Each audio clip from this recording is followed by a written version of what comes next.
Hello viewers, আসসালামু আলাইকুম। Samsung নিয়ে আসতে যাচ্ছে 30,000 টাকা বাজেটের ভিতরে নতুন একটা স্মার্টফোন, যেখানে থাকতেছে 5000 এমএএচের ম্যাসিভ ব্যাটারি, এক্সিনোস 1480 মতো প্রসেসর, 120 হার্টজের refresh rate, in display fingerprint. হ্যাঁ, আমি কথা বলতেছি স্যামসাং গ্যালাক্সি M56।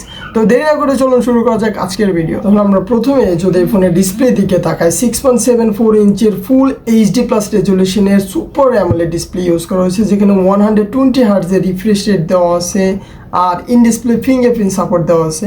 আর এর প্রোটেকশন হিসেবে ইউজ করা হয়েছে কর্নিং গোরিলা গ্লাস ভিক্টাস প্লাসের প্রোটেকশন। দেন যদি ফোন আমরা ক্যামেরার দিকে তাকায়, রেয়ারে ট্রিপল ক্যামেরা সেট আপ দেখতে পারবেন, যেটা দেখতে অ্যাকচুয়ালি গুড। তো first main camera 50 megapixel, then 12 megapixel একটা হচ্ছে আলট্রা ওয়াইড অ্যাঙ্গেল, আর 2 মেগাপিক্সেল একটা ডেপথ ইউজ করা হয়েছে। সো রেয়ারের মেইন ক্যামেরা থেকে আপনারা 4K ভিডিও 30 এফপিএসে শ্যুট করতে পারবেন, আর 1080p 60 এফপিএস পর্যন্ত শ্যুট করতে পারবেন। দেন যদি ফোন আমরা রেয়ার ফ্রন্টের ক্যামেরার কথা বলি, সেলফি ক্যামেরা হিসেবে দেওয়া হচ্ছে 12 মেগাপিক্সেল সেলফি ক্যামেরা, যেখানে আপনারা কিন্তু 4K ভিডিও 30 এফপিএসে শ্যুট করতে পারবেন, আর 1080p 60 পর্যন্ত শ্যুট করা যায়।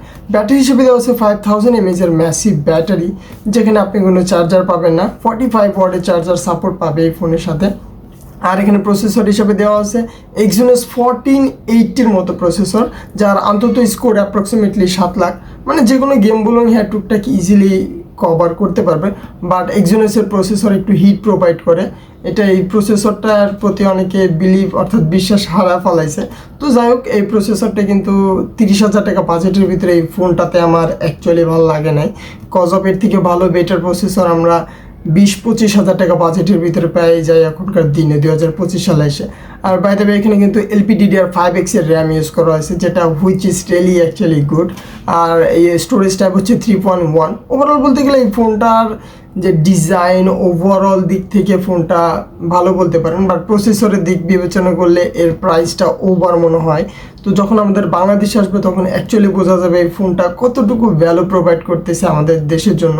আর এখানে কিন্তু স্টেরিও স্পিকার নাই, যেটা থাকা আসলে জরুরি ছিল অ্যাট এ প্রেজেন্ট টাইম। অন্যান্য ফোনের তুলনায় আমরা এখনকার দিনে সব ফোনে স্টেরিও স্পিকার দেখতে পাই, সো এখানে কোনো স্টেরিও স্পিকার পাবেন না আপনারা। সো এই ছিল ফোনে একটা শর্ট একটা আপডেট। আগামী তার একটা ভিডিও আসবে, যখন প্রপারলি এই ফোনটা লঞ্চ হবে তখন ইন ডিটেলসে ভিডিওতে কথা বলা যাবে।